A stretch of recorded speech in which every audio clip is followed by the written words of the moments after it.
싱크대 안쪽 깊숙한 곳, 좁고 어두운 공간에 상체를 밀어 넣었습니다. 무릎을 꿇고 엉덩이를 뒤로 빼는 자세가 되었어요. 바로 그 순간 등 뒤에서 뜨거운 체온이 느껴졌습니다. 누군가의 숨결이 내 목덜미에 닿을 듯 가까워졌어요. 심장이 터질 듯 요란하게 뛰기 시작했습니다. 이건 우연일까요? 아니면 뒤를 돌아볼 용기가 나지 않았어요. 몸은 굳어 있는데 엉덩이만 본능적으로 살짝 움찔했습니다. 그 남자도 잠시 멈칫하는 것 같았어요. 하지만 곧 내 몸의 미세한 반응에 맞춰 천천히 조심스럽게 움직이기 시작했습니다. 다리 사이로 뜨거운 열기가 번져 올라왔어요. 남편과는 단 한 번도 느껴본 적 없는 낯선 감각이었습니다. 내 몸은 점점 그 움직임에 반응하기 시작했고 귀가 멍멍해질 만큼 심장 뛰는 소리가 주방을 가득 채우는 듯 했어요. 저는 올해 53세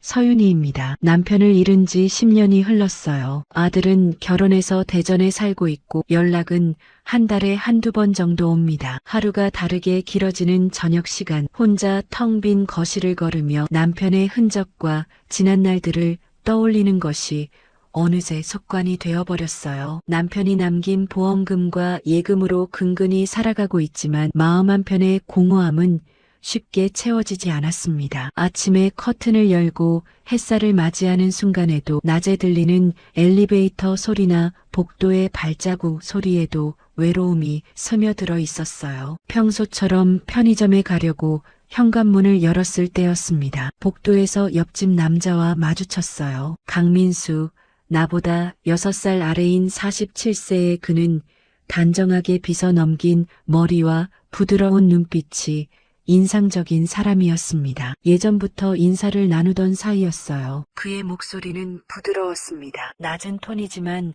따뜻한 온기가 느껴졌어요. 편의점에 같이 가자는 그의 제안에 나는 가볍게 고개를 끄덕였습니다. 그렇게 우리는 함께 엘리베이터를 탔습니다. 좁은 공간 안에서 그의 체온이 느껴졌어요. 은은한 버터 향과 바닐라 향이 섞인 냄새가 그에게서 났습니다. 빵 굽는 냄새 같기도 하고 달콤한 케이크 냄새 같기도 했어요. 침묵이 어색해서 그의 베이커리는 요즘 어떤지 물었습니다. 그는 환하게 웃으며 덕분에 잘하고 있다고 대답했어요. 그러면서 한번 놀러 오면 맛있는 빵을 구워주겠다는 말도 덧붙였습니다. 요즘 집에만 있어서 답답하다고 했더니 그가 오늘 오후에 오면 어떻겠냐고 물었습니다. 나는 잠깐 망설였어요. 혼자 사는 여자가 옆집 남자의 베이커리에 간다는 게 괜찮을까요? 하지만 그의 눈빛이 너무 순수해 보였습니다. 그냥 이웃 간의 친절이겠지 하고 생각하며 좋다고 답했어요. 그날 오후 나는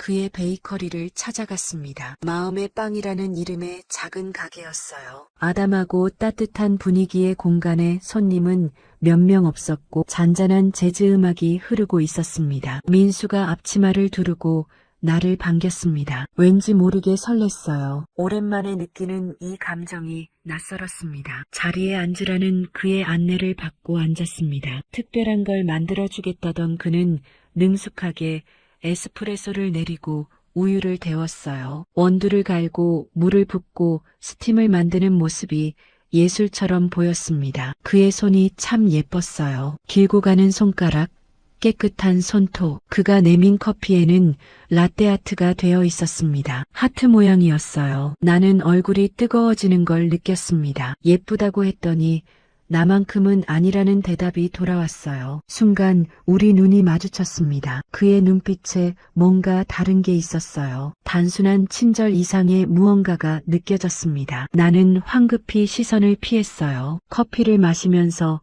우리는 이런저런 이야기를 나눴습니다. 그는 3년 전에 이혼했다고 했어요. 아이는 없고 혼자 산다고요. 베이커리를 차린 지는 2년 정도 되었고 조용한 삶이 좋다고 했습니다. 혼자 사는 게 힘들지 않냐는 그의 질문에 나는 익숙해졌다고 10년이나 됐으니까 괜찮다고 대답했어요. 10년이면 정말 오래 혼자 계셨다는 그의 말에 연민이 섞여 있었습니다. 나는 그게 싫었어요. 불쌍하게 보이고 싶지 않았거든요. 그렇게 외롭지도 않다고 말했지만 그래도 가끔은 외로울 것 같다는 그의 말에는 대답하지 못했습니다. 전곡을 찔렀으니까요. 베이커리에서 나올 때 민수가 문 앞까지 따라 나왔습니다. 그러더니 살짝 내 손을 잡았어요. 다음에 또 오라는 말과 함께 기다리겠다는 말도 덧붙였습니다. 그의 손은 따뜻했어요. 거칠지만 부드러운 남자의 손, 오랜만에 느끼는 남자의 체온이었습니다. 나는 그 감촉이 좋았어요. 너무 좋아서 무서웠습니다. 집으로 돌아오는 길,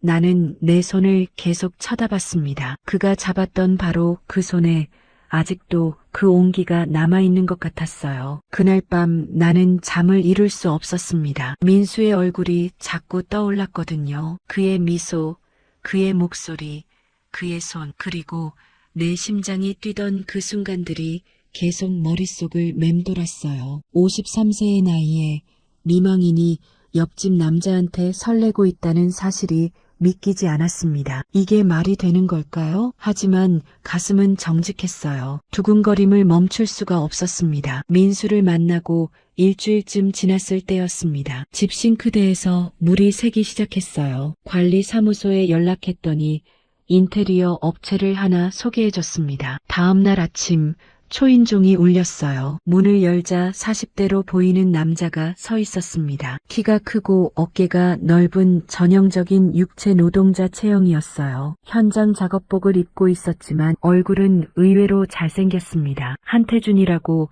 자신을 소개한 그는 싱크대 문제로 왔다고 했어요. 나는 그를 주방으로 안내했습니다. 태준은 싱크대를 살펴보더니 호스를 교체해야 할 것 같다며 금방 끝날 거라고 했어요. 공구 가방을 열고 작업을 시작하는 그를 거실에 앉아 지켜봤습니다. 그의 움직임은 능숙했어요. 익숙한 손놀림으로 부품들을 분해하고 조립하는 모습이었습니다. 그가 싱크대 안에 있는 호스를 잡아달라고 부탁했습니다. 나는 부엌으로 가서 싱크대 안을 들여다봤어요. 좁은 공간이었습니다. 호스를 잡으려면 몸을 안쪽으로 깊이 넣어야 했어요. 어디 있냐고 물었더니 저 안쪽이라며 좀 더 들어가야 할 거라고 했습니다. 나는 상체를 싱크대 안으로 밀어 넣었습니다. 무릎을 꿇고 엉덩이를 뒤로 빼는 자세가 되었어요. 그제야 호스가 보였습니다. 이거냐고 물으니 그거를 잡아달라는 대답이 돌아왔어요. 내가 호스를 잡는 순간 뒤에서 태준이 가까이 다가왔습니다. 그의 체온이 내 뒤로 느껴졌어요. 너무 가까웠습니다. 그의 숨소리까지 들릴 정도였어요. 나는 긴장했습니다. 이 자세가 너무 야한 것 같았거든요. 엉덩이가 그대로 그에게 향해 있었으니까요. 서둘러 일어나려고 했는데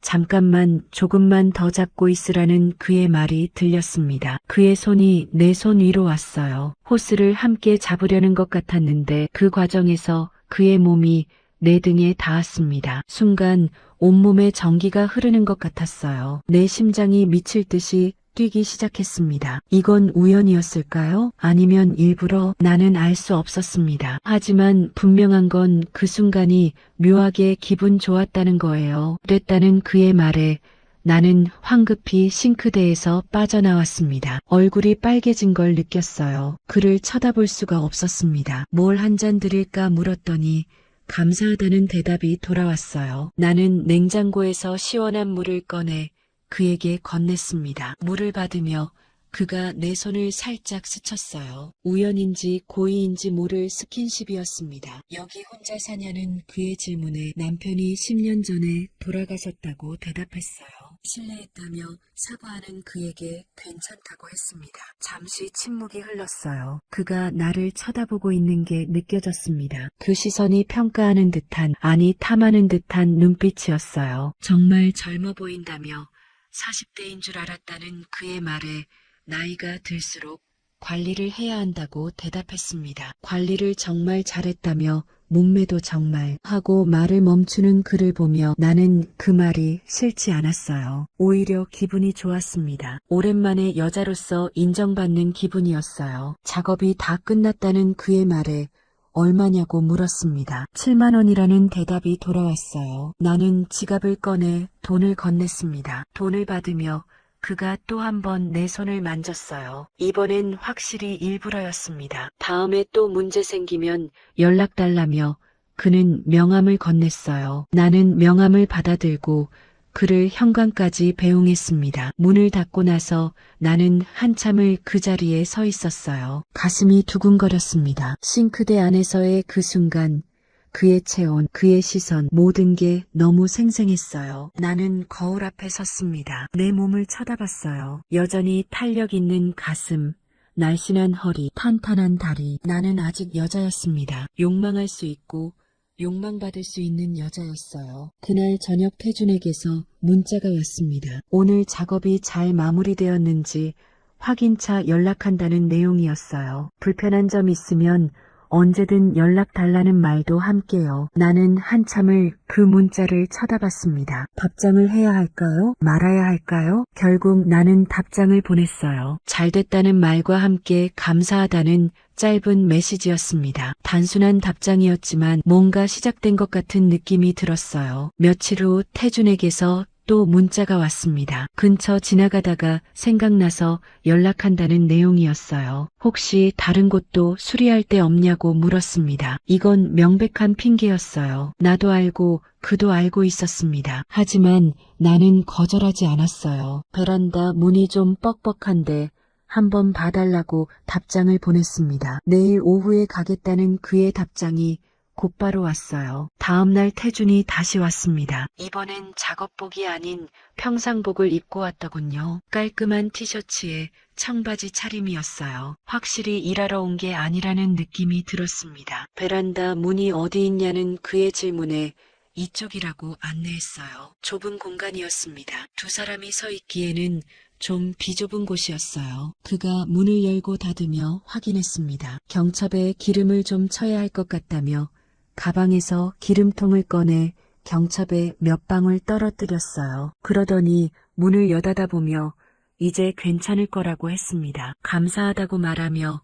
우리는 좁은 베란다에서 마주보고 섰어요. 그의 얼굴이 가까웠습니다. 숨소리가 들릴 정도로 가까웠어요. 태준이 말문을 열었습니다. 너무 무례하게 들릴 수도 있다며 말을 멈췄어요. 나는 심장이 터질 것 같았습니다. 그가 무슨 말을 하려는지 알 것 같았거든요. 내가 너무 매력적이라는 거였어요. 처음 봤을 때부터 계속 생각났다고 했습니다. 나는 아무 말도 할 수 없었어요. 그의 고백이 너무 솔직했거든요. 잘 모르겠다고 대답했습니다. 시간이 필요하면 기다리겠다는 그의 말이 이어졌어요. 하지만 자기 마음은 진심이라고 했습니다. 그가 천천히 내 손을 잡았어요. 나는 뿌리치지 않았습니다. 그의 손이 따뜻했어요. 민수의 손과는 또 다른 느낌이었습니다. 더 거칠고 더 강한 느낌이었어요. 생각해보겠다고 대답했습니다. 그날 밤 나는 혼란스러웠습니다. 민수와 태준, 두 남자가 내 삶에 들어와 있었어요. 민수는 따뜻하고 부드러운 사람이었고 태준은 직설적이고 남성적인 사람이었습니다. 둘 다 나를 원했고 나도 둘 다 싫지 않았어요. 거울 앞에 섰습니다. 53세의 여자, 10년 동안 혼자 살아온 미망인. 하지만 거울 속에 나는 아직 살아있었어요. 욕망도 감정도 모든 게 살아있었습니다. 태준을 만난 후 나는 더 자주 민수의 베이커리를 찾아갔습니다. 아이러니하게도 다른 남자에게서 느낀 설렘이 민수를 더 보고 싶게 만들었어요. 내가 아직 여자라는 걸 확인하고 싶었던 걸까요? 요즘 자주 온다는 민수의 말에 기쁘다는 말도 함께 들렸습니다. 그의 베이커리는 이제 내 안식처가 되어가고 있었어요. 편안하고 따뜻하고 안전한 공간이었습니다. 여기가 좋다고 집에만 있으면 답답하다고 말했더니 매일 오라는 그의 대답이 돌아왔어요. 자기도 좋으니까요. 어느 날 오후 카페에 손님이 없었습니다. 비가 오는 날이었어요. 빗소리만이 카페를 가득 채우고 있었습니다. 오늘은 정말 조용하다고 하니 이런 날은 자기도 좀 외롭다는 민수의 말이 들렸어요. 민수가 카운터에서 나와 내 옆자리에 앉았습니다. 우리는 나란히 앉아 창밖을 바라봤어요. 빗줄기가 유리창을 타고 흘러내렸습니다. 민수가 고백할 게 있다고 했어요. 내 심장이 빨리 뛰기 시작했습니다. 나를 좋아한다는 거였어요. 처음 봤을 때부터요. 나는 그를 쳐다봤습니다. 그의 눈빛은 진지했어요. 장난이나 가벼운 호감이 아니었습니다. 10년 동안 혼자 살았고 이제 누군가를 좋아한다는 게 뭔지도 모르겠다고 대답했어요. 천천히 알아가면 된다는 그의 말이 따뜻했습니다. 자기도 급하지 않다고 했어요. 그가 내 손을 잡았습니다. 부드럽게 조심스럽게. 태준의 손잡기와는 달랐어요. 민수의 손은 묶고 있었습니다. 내가 괜찮은지, 내가 원하는지를 이래도 되냐는 그의 물음에 나는 고개를 끄덕였어요. 그의 손이 좋았습니다. 포근하고 따뜻했어요. 우리는 한참을 그렇게 앉아 있었습니다. 손을 잡은 채로 빗소리를 들으며요. 아무 말도 하지 않았지만 모든 게 말해지고 있는 것 같았어요. 커피 한 잔 더 마시겠냐는 그의 제안에 좋다고 답했습니다. 민수가 일어나 커피를 내리러 갔어요. 나는 그의 뒷모습을 바라봤습니다. 넓은 어깨, 곧은 허리, 그를 안고 싶다는 생각이 들었어요. 10년 만에 처음 느끼는 충동이었습니다. 커피를 다 마시고 나는 일어섰습니다. 집에 가야 할 시간이었어요. 나갈 때 우산을 쓰라며 하나를 건네주겠다는 민수의 말에 괜찮다고 뛰어가면 된다고 했어요. 안 된다는 그의 대답이 돌아왔습니다. 감기 걸리면 어떻게 하냐고요. 민수가 우산을 가지고 나왔습니다. 그러더니 직접 배웅하겠다고 했어요. 여기서 집까지 같이 가자고. 어차피 같은 아파트라며요. 우리는 하나의 우산 아래 걸었습니다. 어깨가 닿을 정도로 가까이요. 그의 체온이 느껴졌어요. 빗소리와 우리의 발소리만이 들렸습니다. 아파트에 도착했을 때 우리는 엘리베이터 앞에 섰습니다. 민수가 나를 쳐다봤어요. 키스해도 되냐고 물었습니다. 나는 숨이 멎는 것 같았어요. 10년 만에 듣는 그 질문이었습니다. 나는 대답 대신 눈을 감았어요. 그의 입술이 내 입술에 닿았습니다. 부드럽고 조심스러운 키스였어요. 탐하지 않고 확인하는 키스. 내가 괜찮은지, 내가 원하는지를 묻는 키스였습니다. 키스는 짧았어요. 하지만 그 짧은 순간에 내 온몸이 깨어났습니다. 오랜만에 잠들어 있던 모든 감각이 살아나는 느낌이었어요. 미안하다는 그의 말이 들렸습니다. 너무 갑작스러웠냐고요. 아니라고, 좋았다고 대답했어요. 우리는 서로를 바라봤습니다. 그의 눈에 욕망이 보였어요. 참고 있는 욕망, 나를 배려하는 욕망이었습니다. 들어가라는 그의 말에 내일 또 보자고 했어요. 집에 들어와서 나는 소파에 주저앉았습니다. 심장이 아직도 빨리 뛰고 있었어요. 손끝이 떨렸습니다. 내 입술을 만져봤어요. 그의 온기가 아직 남아있는 것 같았습니다. 나는 울었어요. 기쁨의 눈물이었습니다. 내가 아직 살아있다는 게, 누군가에게 사랑받을 수 있다는 게 너무 감사했어요. 그날 밤 민수에게서 문자가 왔습니다. 오늘 정말 행복했다는 내용이었어요. 나와 함께라면 매일이 행복할 것 같다는 말도 함께요. 나는 한참을 핸드폰을 쳐다봤습니다. 그리고 답장을 보냈어요. 나도 그렇다고. 오랜만에 설레는 밤이라고요. 다음 날부터 우리의 관계는 더 깊어졌습니다. 매일 베이커리에서 만났고 함께 산책도 하고 때로는 영화도 봤어요. 민수는 항상 신사였습니다. 천천히 조심스럽게 나를 배려하며 다가왔어요. 어느 저녁 민수가 저녁 식사를 제안했습니다. 자기가 요리를 좀 한다며 집에서 만들어주겠다고 했어요. 좋다고 대답했습니다. 우리는 민수의 집으로 갔어요. 옆집이라 가까웠습니다. 그의 집은 깔끔했어요. 혼자 사는 남자치고는 정리가 잘 되어 있었습니다. 앉아서 기다리라는 그의 말에 따라 거실 소파에 앉았습니다. 민수가 주방으로 가서 요리를 시작했어요. 나는 그를 지켜봤습니다. 야채를 썰고 고기를 굽고 소스를 만드는 모습이요. 남자가 요리하는 모습이 이렇게 매력적일 줄 몰랐어요. 다 됐다며 맛있게 먹으라는 그의 말과 함께 테이블에 스테이크와 샐러드 그리고 와인이 놓였습니다. 촛불까지 켜놓았더군요. 분위기 있다고 하니 특별한 사람을 위한 특별한 저녁이라는 대답이 돌아왔어요. 우리는 와인을 마시며 식사를 했습니다. 음식은 정말 맛있었어요. 와인도 부드러웠고요. 하지만 무엇보다 좋았던 건 그와 함께 있다는 것 자체였습니다. 식사 후 우리는 소파에 나란히 앉았습니다. 민수가 내 어깨를 감싸 안았어요. 나는 그의 품에 기댔습니다. 포근했어요. 안전했고요. 나와 함께 있으면 모든 게 완벽하다는 그의 말이 들렸습니다. 그가 내 머리카락을 쓰다듬었어요. 천천히 부드럽게요. 나는 눈을 감았습니다. 그의 손길이 좋았어요. 나도 그렇다고 대답했습니다. 민수가 내 턱을 들어 올렸어요. 우리 눈이 마주쳤습니다. 그의 눈에 욕망이 가득했어요. 더 이상 참지 못하겠다는 듯한 눈빛이었습니다. 오늘 여기서 자고 가도 되냐는 그의 질문에 나는 잠시 망설였어요. 하지만 내 마음은 이미 결정되어 있었습니다. 좋다고 대답했어요. 그 순간부터 모든 게 빨라졌습니다. 그의 키스가 거칠어졌어요. 더 이상 조심스럽지 않았습니다. 타는 키스, 원하는 키스였어요. 우리는 침실로 갔습니다. 민수가 나를 침대에 눕혔어요. 그리고 천천히 내 옷을 벗기기 시작했습니다. 한 번씩 조심스럽게요. 정말 아름답다는 그의 목소리가 떨렸습니다. 나는 부끄러웠지만 동시에 기분이 좋았어요. 오랜만에 누군가에게 몸을 보여주는 거였으니까요. 민수도 옷을 벗었습니다. 그의 몸은 생각보다 탄탄했어요. 베이커리를 하면서도 운동을 했나 봅니다. 그가 내 위로 올라왔습니다. 그의 무게가 느껴졌어요. 남자의 무게, 오랜만에 느끼는 그 무게가 너무나 그리웠습니다. 천천히 하겠다며 아프면 말하라는 그의 말이 들렸어요. 그는 정말 천천히 조심스럽게 했습니다. 나를 배려하며 내 반응을 살피며요. 그의 손이 내 몸 곳곳을 어루만졌습니다. 목, 어깨,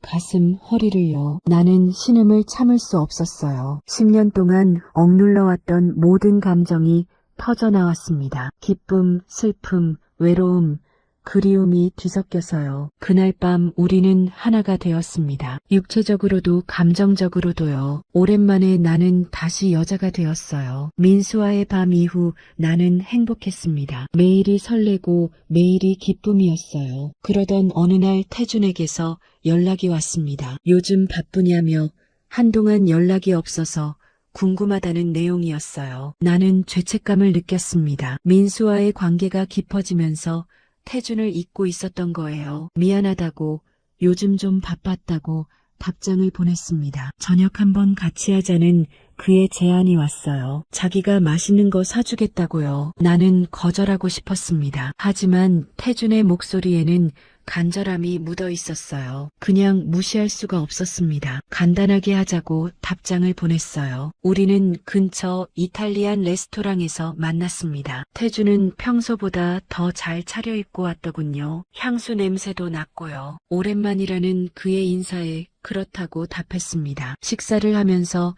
태준이 솔직히 말하겠다고 했어요. 나한테 정말 관심이 많다는 거였습니다. 처음 봤을 때부터요. 나이 차이도 있고 자기가 부족하다는 것도 안다는 그의 말이 이어졌어요. 하지만 자기 마음은 진심이라고 했습니다. 나는 당황했어요. 어떻게 말해야 할지 몰랐습니다. 민수와의 관계를 말해야 할까요? 아니면 그냥 넘어가야 할까요? 지금 복잡하다고 내 마음을 정리할 시간이 필요하다고 대답했습니다. 기다리겠다는 그의 말이 돌아왔어요. 얼마든지요. 식사 후 태준이 나를 집까지 데려다 줬습니다. 차 안에서 그가 내 손을 잡았어요. 자기가 나를 행복하게 해줄 수 있다며 믿어달라고 했습니다. 그의 손은 민수의 손과 달랐어요. 더 거칠고 더 뜨거웠습니다. 그 차이가 나를 더 혼란스럽게 만들었어요. 집에 들어와서 나는 한숨을 쉬었습니다. 민수와 태준, 두 남자 사이에서 나는 흔들리고 있었어요. 생각에 잠겨 있는데 친구 선미에게서 연락이 왔습니다. 우리 집에서 저녁 먹자는 거였어요. 우리 남편도 보고 싶어 한다는 말도 함께요. 선미는 내 고등학교 친구였습니다. 결혼한 지 30년이 넘었고 남편 준호와 사이가 좋은 편이었어요. 좋다고 답장을 보냈습니다. 선미의 집으로 갔을 때 남편 준호가 반갑게 맞아줬어요. 오랜만이라며 잘 지냈냐고 물었습니다. 잘 지냈다고 대답했어요. 우리는 거실에 앉아 술을 마시기 시작했습니다. 소주, 맥주, 와인이 테이블에 놓였어요. 선미가 안주를 계속 내왔고 우리는 계속 마셨습니다. 요즘 좋은 사람 없냐며 이제 슬슬 만나봐야 하는 거 아니냐는 선미의 질문이 왔어요. 취한 목소리였습니다. 생각해보고는 있다고 대답했어요. 준호 친구 중에 괜찮은 사람 있는데 소개시켜줄까 하는 선미의 말에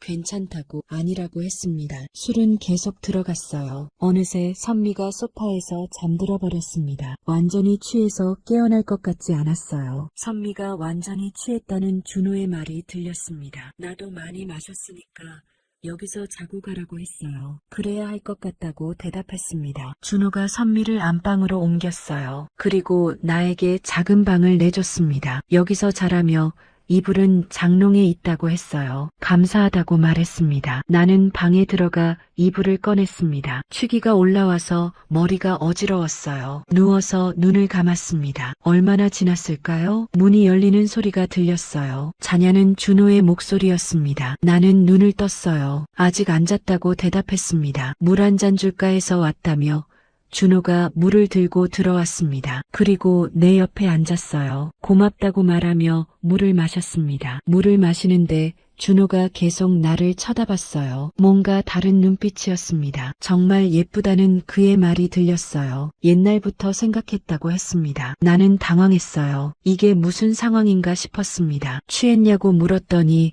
아니라는 대답이 돌아왔어요. 정신 멀쩡하다고요. 솔직히 말하겠다며 나한테 관심 있었다는 거였습니다. 오래전부터요. 준호가 내 손을 잡았습니다. 나는 뿌리쳐야 했어요. 이건 잘못된 거였으니까요. 친구의 남편이라고 말했습니다. 하지만 나는 뿌리치지 못했어요. 술 때문이었을까요? 아니면 외로움 때문이었을까요? 나는 그냥 가만히 있었습니다. 준호가 가까이 다가왔습니다. 그의 숨결이 느껴졌어요. 술 냄새가 났지만 싫지 않았습니다. 안 된다고 말했어요. 선미가 옆방에서 자고 있다고요. 선미는 자고 있다는 그의 말이 들렸습니다. 깨어나지 않을 거라고요. 그가 나를 껴안았습니다. 강제적이지 않았어요. 나에게 선택권을 주는 포옹이었습니다. 밀어내도 되고 받아들여도 되는. 나는 밀어내지 않았어요. 대신 그의 품에 안겼습니다. 잘못된 거라는 걸 알면서도 멈출 수가 없었어요. 준호의 손이 내 등을 쓰다듬었습니다. 천천히 조심스럽게요. 그리고 점점 대담해졌어요. 허리로, 엉덩이로요. 오늘만이라는 그의 말에 나는 대답하지 않았습니다. 대신 그를 쳐다봤어요. 그것만으로 충분했습니다. 그는 내 대답을 알았으니까요. 그날 밤 나는 또 한 번 선을 넘었습니다. 친구의 남편과요. 옆방에 친구가 자고 있는데요. 이건 배신이었어요. 선미에게도 민수에게도 그리고 나 자신에게도요. 하지만 그 순간만큼은 나는 생각하지 않았습니다. 그냥 느꼈어요. 죄책감도 후회도 모든 걸 뒤로 한 채 그저 한 남자와 한 여자로서요. 다음날 아침 나는 조용히 집을 나왔습니다. 선미가 깨기 전에요. 준호와 눈도 마주치지 않은 채 마치 아무 일도 없었던 것처럼요. 하지만 내 안에는 모든 게 남아 있었습니다. 그날 밤의 감촉, 냄새, 소리, 그리고 씻을 수 없는 죄책감이요. 집으로 돌아와서 나는 샤워를 했습니다. 오래도록 뜨거운 물로 몸을 씻으며 눈물을 흘렸어요. 나는 어쩌다 이렇게 된 걸까요? 한 남자도 아니고 세 남자와요. 민수,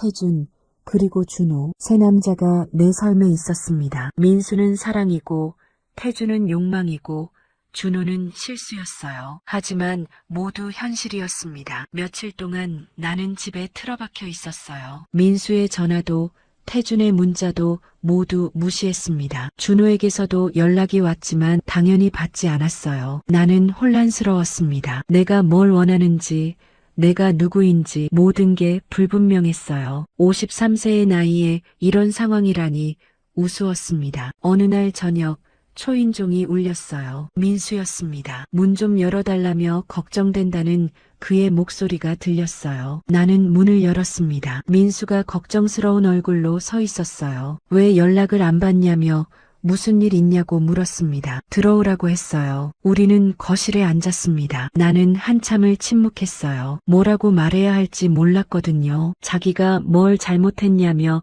말해달라는 민수의 말이 들렸습니다. 아니라고, 민수 잘못이 아니라고 대답했어요. 내가 문제라고요. 나는 울음을 터뜨렸습니다. 민수가 나를 안아줬어요. 따뜻한 품이었습니다. 무슨 일이 있었는지 모르겠지만 괜찮다는 그의 말이 들렸어요. 다 괜찮아질 거라고요. 나는 민수에게 모든 걸 말했습니다. 태준과의 관계, 준호와의 실수, 모든 것을요. 민수의 얼굴이 굳어졌어요. 미안하다고, 정말 미안하다고 말했습니다. 민수는 한참을 아무 말도 하지 않았어요. 그리고 천천히 입을 열었습니다. 화가 난다는 거였어요. 솔직히요. 하지만 이해도 된다고 했습니다. 내가 10년 동안 얼마나 외로웠을지를요. 하지만 이제 선택해야 한다는 그의 말이 이어졌어요. 내가 진짜 원하는 게 뭔지를요. 그 말이 맞았습니다. 나는 선택해야 했어요. 다음 날 나는 태준을 만났습니다. 카페에서요. 오랜만이라는 그의 인사에 할 말이 있다고 했어요. 나는 솔직하게 말했습니다. 민수와의 관계, 그리고 내가 민수를 사랑한다는 것을요. 태준의 얼굴이 어두워졌습니다. 알겠다며 자기가 늦었나 보다는 그의 말이 들렸어요. 미안하다고, 기대를 준 것 같아서 미안하다고 말했습니다. 아니라는 그의 대답이 돌아왔어요. 자기도 알고 있었다고, 내 마음이 어디 있는지요. 우리는 좋은 친구로 남기로 했습니다. 태준은 씁쓸하게 웃으며 악수를 청했어요. 준호에게는 문자를 보냈습니다. 그날 일은 잊어달라고요. 우리 둘 다 실수였다고, 선미한테 미안해서 더 이상 만날 수 없을 것 같다고요. 준호에게서 답장이 왔습니다. 알았다는 내용이었어요. 자기도 미안하다고, 취한 김에 실수했다고요. 선미한테는 비밀로 하겠다는 말도 함께였습니다. 모든 것을 정리했어요. 이제 남은 건 민수뿐이었습니다. 그날 저녁 나는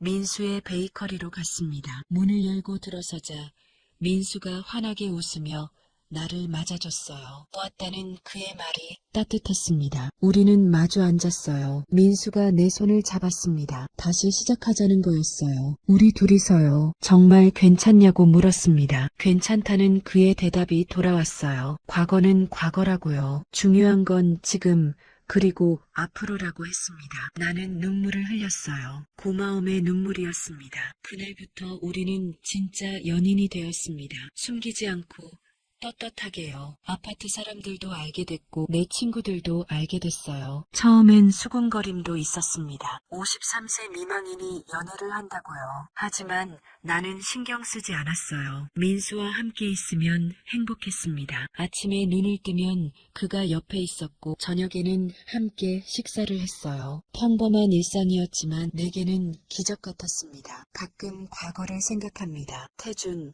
준호, 그 혼란스러웠던 시간들을요. 후회하냐고 물으면 솔직히 잘 모르겠어요. 잘못된 일이었지만 그 시간들이 없었다면 지금의 나도 없었을 테니까요. 53세의 나는 다시 사랑하는 법을 배웠습니다. 완벽하지 않고 실수도 많았지만 그래도 사랑이었어요. 거울을 봅니다. 53세의 여자요. 주름이 조금 늘었고 흰 머리카락도 보이기 시작했어요. 하지만 눈빛만은 달라졌습니다. 살아있는 눈빛. 사랑하는 눈빛이요. 민수와 함께한 지 1년이 넘었습니다. 우리는 결혼 이야기도 꺼냈어요. 하지만 서두르지 않기로 했습니다. 지금처럼 천천히 함께 나이 들어가면 된다고요. 가끔 죄책감이 밀려올 때가 있습니다. 태준에게, 준호에게, 그리고 선미에게요. 나는 완벽하지 못한 사람이었어요. 욕망에 흔들렸고 실수도 했고 누군가에게 상처도 줬습니다. 하지만 그것도 나였어요. 53세 미망인, 외로움에 떨던 한 여자였습니다. 다시 사랑하고 싶었던, 다시 여자이고 싶었던 사람이었어요. 지금 이 글을 읽는 당신에게 묻고 싶습니다. 나는 잘못된 걸까요? 나이 들었다고, 미망인이라고 조용히 혼자 살았어야 했을까요? 아니면 나도 사랑할 자격이 있는 걸까요? 실수하고 혼란스러워하고 그래도 다시 일어서는 것, 그것도 삶 아닐까요? 정답은 모르겠습니다. 다만 한 가지는 확실해요. 나는 후회하지 않습니다. 민수를 만난 것도 혼란스러웠던 그 시간들도 모든 게 나를 만들었으니까요. 오늘도 민수가 베이커리에서 기다리고 있을 겁니다. 환한 미소로 따뜻한 빵과 커피와 함께요. 그에게 가야겠어요. 내 사랑, 내 삶, 내 미래에게요. 53세 늦었다고 생각하시나요? 저는 이제 알았습니다. 사랑에는 나이가 없다는 것을요. 그리고 나도 사랑할 수 있다는 것을요. 외로웠던 10년의 시간이 끝나고 새로운 시작이 찾아왔습니다. 민수와 함께하는 매일이 선물 같아요. 아침에 그가 구워준 빵을 먹으며 저녁에 함께 손을 잡고 산책하며 밤에 그의 품에 안겨 잠들며 나는 생각합니다. 이것이 행복이구나 하고요. 53세에 찾은 행복 늦지 않았습니다. 아니, 어쩌면 가장 완벽한 타이밍이었는지도 몰라요. 삶은 계속됩니다. 완벽하지 않지만 그래서 더 아름다운 삶이요. 나는 오늘도 사랑하고 내일도 사랑할 겁니다. 그것이 내가 선택한 삶이니까요. 사랑은 나이를 가리지 않습니다. 53세의 한 여자는 잊고 있던 설렘과 여자로서의 감정을 다시 찾았습니다. 그 길 위엔 흔들림도 실수도 그리고 용서도 있었지만 결국 그는 진짜 자신으로 돌아왔습니다. 누구나 삶의 어느 시점에서 다시 사랑하고 싶어집니다. 그게 욕망이든 외로움이든 아니면 단순한 온기의 그리움이든 그 마음을 부정하지 않는 용기야말로 진짜 어른의 사랑 아닐까요? 노후의 여정은 그런 이야기를 전합니다. 나이 들어도 상처가 있어도 다시 사랑할 수 있고 다시 행복할 수 있다는 믿음을요. 오늘의 이야기가 마음에 남았다면 노후의 여정 구독과 좋아요 그리고 알림 설정으로 다음 인생의 장을 함께 걸어가 주세요. 당신의 노후에도 따뜻한 사랑이 머물길 바랍니다.